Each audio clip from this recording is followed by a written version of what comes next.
Please. Good evening, everyone, and thank you, Dr. Bali, for making me a part of this interesting instruction course. Um Dr. Khosla has already made my work easy, so I really don't want to get into the details of AI in ophthalmology.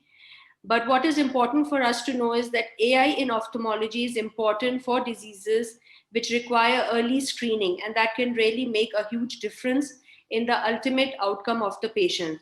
So, diseases like diabetic retinopathy, as already discussed with Dr. Khosla. Then, secondly, we have age related macular degeneration, glaucoma, and ROP. These are all diseases which require a huge amount of screening for the patients. As far as AMD is concerned, we all know it's a disease of the elderly and it involves the various clinical signs such as the drusen's choroidal neovascular membrane, RPE changes, and the deep learning basically interprets the fundus images. The sensitivity that has been reported with deep learning is as high as 93% with a specificity of about 88%, which is quite a good sensitivity and specificity. As far as the applications of AI in AMD is concerned, it is basically going to be helping us in knowing which is an active disease and which is an inactive disease.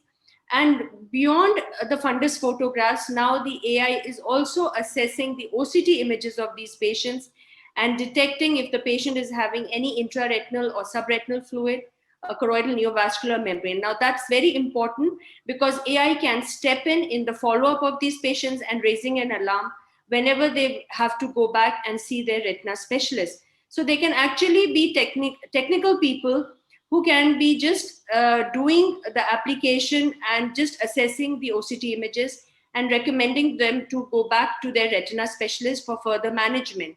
So this is just DL systems are being effectively used again to identify the anatomical OCT features. And these features are extremely important for us to take a decision if the patient needs a retreatment.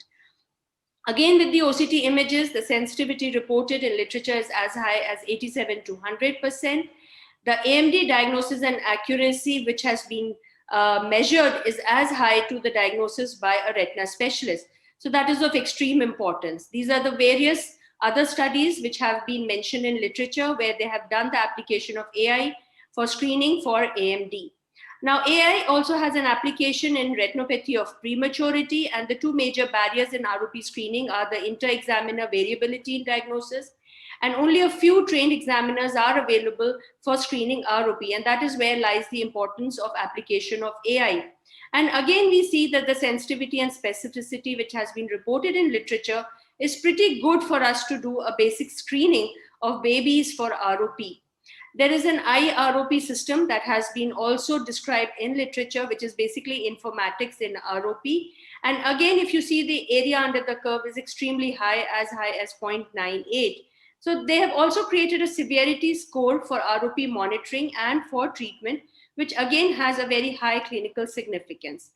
AI to detect, now this is a work which has been done by my group, which is known as the Radical Health Group, where we said that we should not limit the AI only for the detection of disease, but we should pick up clinical signs on fundus photographs. So we picked up 10 major retinal signs. The database included about 68,000 images, out of which about 22 images were of the normal data set and 23,000 had the signs. So this basically, we first trained our algorithm to differentiate between a healthy normal fundus and a diseased fundus. Then we did the heat maps, which basically highlighted and superimposed the images to show where were the areas of the clinical signs. There was a huge gamut of the whole signs, but out of these, we said, let's first focus on these 10 signs.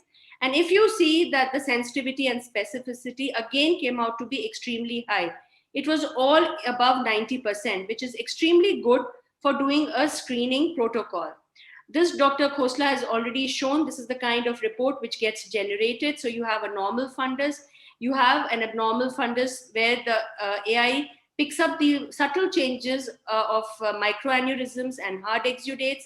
This is again the application of AI in a patient of AMD. It is picking up various signs such as the flame hemorrhages, cotton wool spots, neovascularization, which is there in this patient. So AI basically can help us to detect the clinical signs on the fundus photos. It has again shown an extremely high sensitivity and specificity. and this has a much wider application.